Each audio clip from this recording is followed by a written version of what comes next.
This is Matthew McConaughey. Natalie Portman. James Patterson. Michael Ian Black. And you are listening to Five Questions with Dan Schawbel.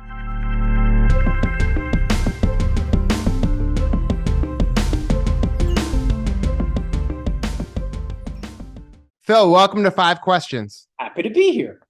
How did you transition from being an actor to a writer and producer early in your career, and how did that lead to Everybody Loves Raymond?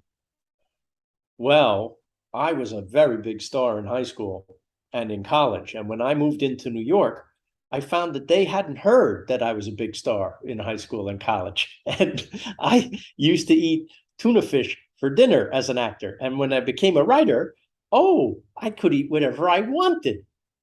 So I became a writer. And after years of kicking around as an actor, I mean years, as soon as I started writing, doors opened. So sometimes the world presents you with what you're supposed to be. And I started getting jobs on sitcoms out in Hollywood. And I don't know, I worked 5 years and then I met a guy named Ray Romano who was looking for somebody to create a show for him. And I was looking for a comedian or a comic actor to create a show for.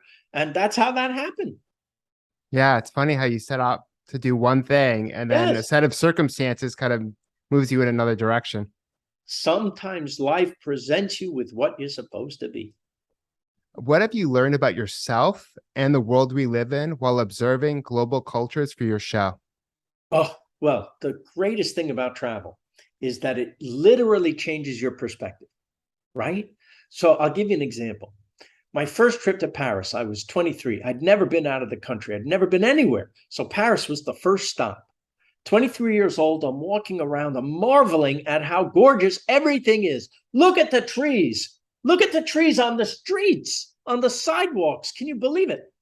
Now, I was living in Washington Heights, Manhattan, right? This was so unbelievable to me. I go home after this unbelievable trip, and I'm walking in my neighborhood in Washington Heights, and for the first time ever, I go, hey, look at our trees. Hey, our trees are nice too. I never would have noticed them if I didn't have that comparison, right? It's not Paris, but they're beautiful in their way. That's why you travel, because what you come home with is this gift that lasts forever. It's your new perspective on life. I love that. And I didn't ever really travel growing up, and I don't, as much as my parents would probably say the opposite, I don't consider going on cruises to the Bahamas, traveling to other countries. It's very, very different. Everyone on the boat I have is a cruise family. American. Yes, everyone is American, and they're all online at the buffet. Exactly. And you end up with a beach with no culture whatsoever. Yeah, and then I ended up traveling to like Thailand, and now I've been all over. And then I always come home, like you were just saying, and I have so much more kind of appreciation for my surroundings. For life, right? And it's not that, ours is so much better than theirs or vice versa. There's stuff to be taken from all of it. Exactly. And you see a lot of businesses and a lot of food culture come from other countries as well, which you've probably noticed. How has food culture and your taste in food changed over the years? Oh, my goodness. Here's how I pitched the show. I'm exactly like Anthony Bourdain if he was afraid of everything. Okay? That's how I went into it. The more I go, the more out of my comfort zone I take a baby step. And the more baby steps I take, the more open I am to trying new experiences. Why? Because they usually go well.